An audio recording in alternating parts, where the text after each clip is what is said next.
Hey, what's up everyone? This is Joe once again. Welcome sa ating channel, and in today's video pag-uusapan natin yung ating ADV 160 and we're gonna provide long-term review dito sa ating ADV 160 kasi ito nakuha natin 2 years ago. So pag-usapan natin kung ano yung mga issue na encounter natin at kung ano-ano pa about this ADV 160. So let's get it started.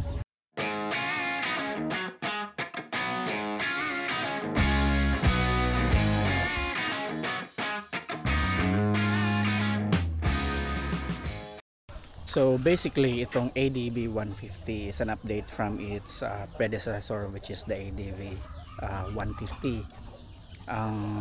ADV 160, it has now 4 valves as compared to the previous one, which is 2 valves, and it's 157cc na. Of course yung dati is 149cc lang. Now it has a higher windshield na rin ito as compared to the previous one, and then medyo konting dagdag lang sa fuel capacity niya. I think 100 ml lang yung nagbago, and then slight changes sa mga fairings niya. Medyo iba na yung look niya as compared to the ADV 150, but pretty much almost are the same except for the engine. So currently ang SRP price this year end ng 2024 ng ADV 160 is 166,900. So that's 167,000 rounded off. 2 years ago binili natin siya ng 164,000 lang yung SRP price niya. So medyo tumaas yung value niya after 2 years. Next natin na pag-uusapan is yung, since this is a long term review, ano nga ba yung mga issue na na-encounter natin in that 2 years span of using the ADV 160. Now these are just based on my own experience. So first na na-experience natin is yung ADV 160, meron siyang sticker dito. For some reason mabilis siya matanggal kapag may back ride ka or nasasagi ng pantalon. So after a few attempts of putting it back tuwing natatanggal siya, medyo nagsawa na tayong kakabalik kasi palagi naman siya natatanggal. So I opted out in removing it na lang. So that's one of the issue na encounter natin. Another one is dito sa part ng engine na to. Nakita niyo dito, meron dito mga screw, at for some reason natanggal yung screw dito. So makikita niyo iba na yung screw niya as compared sa original. Ano pa ba?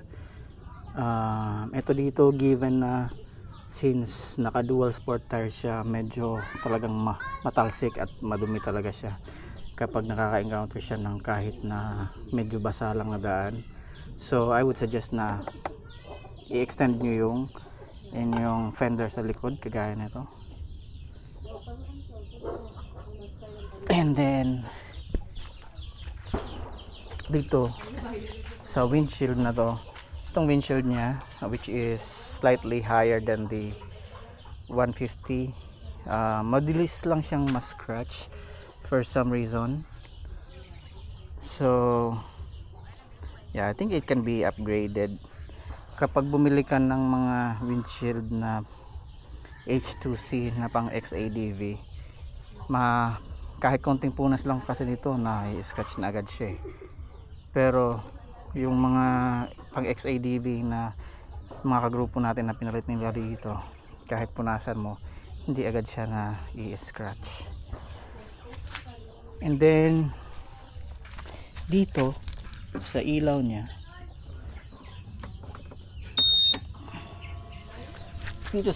naman, etong stock na headlight, tapos may DRL, okay lang siya kapag dito lang sa city at medyo well lit yung dinadaanan mong kalsada.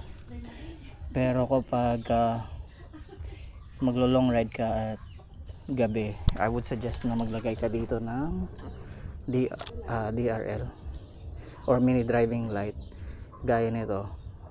Sobrang laki ng tulong niya kasi pagka ganito lang, naalala ko naabutan kami ng ulan at ginabi kami sa kalsada, sobrang hirap na hirap ako makakita ng daan kasi sobrang hindi siya ganon kaliwanag yung stock niya na headlight. And then next one, minor lang naman, ewan ko dahil siguro sa paggagamit ko, ito, nababakbak yung pintura niya dito sa kanyang stock brake lever. For some reason dito sa kabila okay naman siya, diba? So ewan ko, baka sa akin lang yun.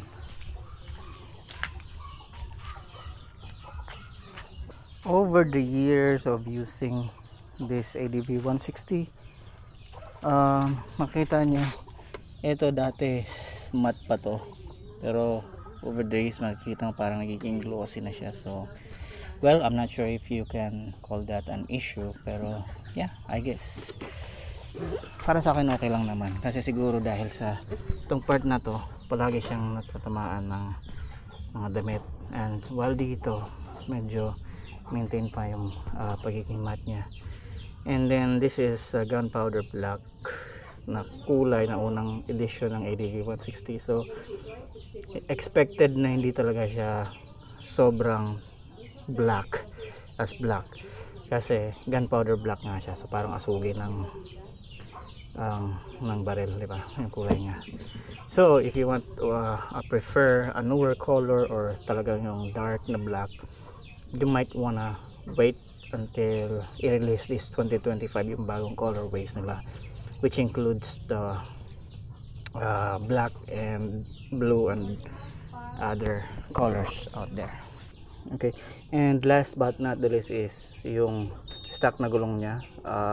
Yung stock niya is using Federal tires, which I noticed na sobrang bilis niya lang mapudpud. After a couple of months or so, medyo manipis na agad siya dito at ang napupudpud lang is dito na banda. So I ended up replacing it with Beast tires. So far so good. Yung front and yung sa likod niya is Beast tires na ngayon, and so far more than 2 months ko na siyang ginagamit and okay pa naman siya, wala pa akong issue or anything. Okay din naman siya as compared sa stock kasi more rounded yung shape niya. And so far hindi pa naman ako naka-experience na slippery siya both and on and off road. May mga nabasa kasi ako na madulas siya, so hindi ko naman siya na feel. I use it for long rides on off road and gravel and wet road conditions. So far so good. I have a review on my other video, so you can just go ahead and check it out. And then ito, yung kanyang manubela I extended for a little bit. Nakikita nyo meron siyang extender dito na pang ATV XADV manifesting. Well, kung maglalagay kayo ng ganito, much better siya for me kasi mas comfortable siya as compared kung nakababa siya. So mas okay para sa akin yung ganitong klaseng extended na yung kanyang manibela. Okay, so yeah, so far yun lang naman yung mga experiences natin about this ADV 160 and using it for a couple of years. I guess in conclusion, if you're going to or trying to decide if you're gonna get this kind of bike, well, for me, lalo na kapag nakatira ka dito sa mga baryo-baryo na lugar and you want a scooter, ayaw mo nung declutch na mga motor that is somehow capable of on and off road, well, this is the perfect bike for you kasi makikita mo ginagamit na natin siya sa mga occasional off-roads, lalo na nag-ride tayo at may mga occasional talaga na bigla na mga off-roads and capable siya sa mga ganon as compared if you are using some other maxi scooters like NMAX or Aerox, tapos na biglang off-road. May advantage kasi siya because of its tires na designed to handle from minor to moderate off-road conditions. And at the same time, gawa siya ng Honda, so Honda is known for its reliability. Tapos marami pa siyang mga parts throughout the country, maraming mga kasa available, at also mga accessories online. Sobrang dami na ng accessories as far as meron ka lang budget. And ayun, with its looks, design, price which is competitive naman, and then yung mga features niya na meron, kagaya na lang nitong adjustable windshield, which is gustong gusto ko siya kasi hindi mo siya makikita sa mga regular scooter. Minsan kailangan po na magkaroon ng big bike para magkaroon ng. And then yung kanyang charging port, which is upgraded na from the previous, hindi mo na kailangan ng car adapter para mag-charge. Ano pa ba?